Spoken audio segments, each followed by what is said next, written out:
افغان طالبان کی اشتعال انگیزی اور پاکستان کے بھرپور جواب کے بعد تورخم بارڈر آج 9ویں روز بھی ہر قسم کی آمد و رفت کے لیے بند ہے۔ تجارتی گزرگاہ بند ہونے سے کارگو گاڑیوں کی لمبی قطاریں لگ گئی ہیں۔ سرحدی گزرگاہ بند ہونے سے امپورٹ ایکسپورٹ سمیت ٹرانزٹ ٹریڈ کی ہزاروں گاڑیاں پھنس گئی ہیں۔ کسٹم ذرائع کے مطابق پاکستان افغانستان کو سیمنٹ، ادویات، کپڑا اور سبزیاں برآمد کرتا ہے، جبکہ افغانستان سے کوئلہ، سوپ سٹون، خشک اور تازہ پھل درآمد کیے جاتے ہیں۔ دونوں ممالک کے درمیان یومیہ 85 کروڑ روپے کی دو طرفہ تجارت ہوتی ہے۔ سیلاب کے بعد دنیا کے سامنے ہاتھ نہیں پھیلایا، پنجاب کے وسائل عوام کے قدموں میں رکھ دیے، متاثرین کے لیے ریلیف کا کام اپنے پیسوں سے کیا۔ وزیر اعلیٰ پنجاب مریم نواز کا دیپالپور میں سیلاب متاثرین سے خطاب، کہا پنجاب کے عوام کی عزت نفس کا خیال ہے، سیلاب متاثرین کے نقصانات کا ازالہ شروع کر دیا۔ مریم نواز نے 15 اضلاع کے سیلاب متاثرین میں معاوضے کی تقسیم کا آغاز دیپالپور سے کر دیا، بزرگ خاتون کو ATM سے پیسے نکلوانے کا طریقہ بھی سمجھایا۔ سیلاب آتا ہے یا کوئی نقصان آتا ہے، حکومتیں کئی سال جو ہے وہ اس کے بدلے میں پیسے مانگتے رہتے ہیں، روتے رہتے ہیں۔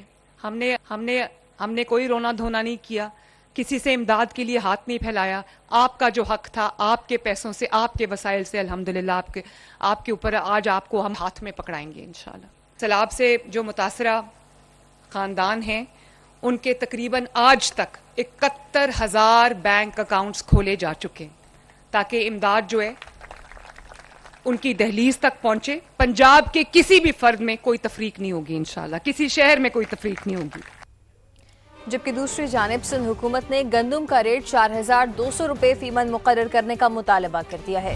سینئر وزیر سندھ شرجیل انعام میمن کی کراچی میں میڈیا سے گفتگو، کہا کسی پالیسی یا IMF کی بندش کی وجہ سے گندم کی سپورٹ پرائز جاری نہیں ہوئی، نقصان گندم کی قلت کی صورت میں اٹھانا پڑا۔ جو سبسڈی غیر ملکی کسانوں کو دے رہے ہیں وہ پاکستانی کسانوں کو کیوں نہیں دے سکتے؟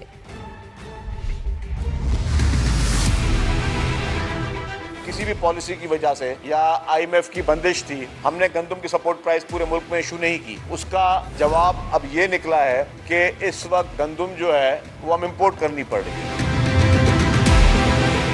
اربوں روپے آپ کے جو فورن ریمیٹنس ہیں وہ جائیں گے باہر۔ آپ نے کسی کے کہنے پہ بھی کیا، اس کا نقصان کیا ہوا؟ اس کا نقصان یہ ہوا کہ آپ کا کسان، آپ کے پاس گندم کی شارٹیج شروع ہو گئی ہے۔ اگر کسی چیز کا ریٹ صحیح نہیں ہوگا اور آپ کی DAP مہنگی ہے، آپ کی کھاد مہنگی ہے، آپ کی سارے بیج ساری چیزیں مہنگی ہیں، تو وہ کیوں کسان جو ہے گندم لگائے گا؟ تو ہم کیوں نہیں جو سبسڈی ہم کسی غیر ملکی کسان کو دیں، کیوں نہ وہ سبسڈی ہم اپنے کسان کو دیں؟ ہم یہ مطالبہ کر رہے ہیں کہ جی 4,200 روپے ریٹ مقرر کیا جائے۔ ملک بھر میں ٹماٹر کی قیمتیں آسمان کو چھونے لگی۔ جہلم میں 100 روپے میں فروخت ہونے والا ٹماٹر اب 700 روپے فی کلو فروخت ہونے لگا، جس کی وجہ سے شہریوں کو شدید مشکلات کا سامنا ہے۔ گجرانوالہ میں بھی ٹماٹر کی قیمتوں میں اضافہ، ٹماٹر کی فی کلو قیمت 575 روپے تک پہنچ گئی۔ اسی طرح فیصل آباد میں ٹماٹر 160 کی بجائے 500 روپے کلو فروخت کیا جا رہا ہے۔ دکاندار کہتے ہیں سیلاب کی وجہ سے ٹماٹر کی فصل متاثر ہوئی، جس کی وجہ سے قیمتوں میں اضافہ ہوا۔ ادھر ملتان میں بھی ٹماٹر کی فی کلو قیمت 450 روپے تک پہنچ گئی، جبکہ انتظامیہ کی جانب سے جاری ریٹ لسٹ میں ٹماٹر کی قیمت 170 روپے فی کلو درج ہے۔ لاہور میں بھی ٹماٹر عوام کی پہنچ سے دور ہو گیا۔ سرکاری نرخ 175 روپے لیکن دکاندار 400 روپے فی کلو میں فروخت کر رہے ہیں۔ سما کے نمائندہ قادر خواجہ مکہ کالونی گلبرگ میں موجود ہیں، ان سے تفصیلات جانتے ہیں۔ جی قادر، بتائیے گا۔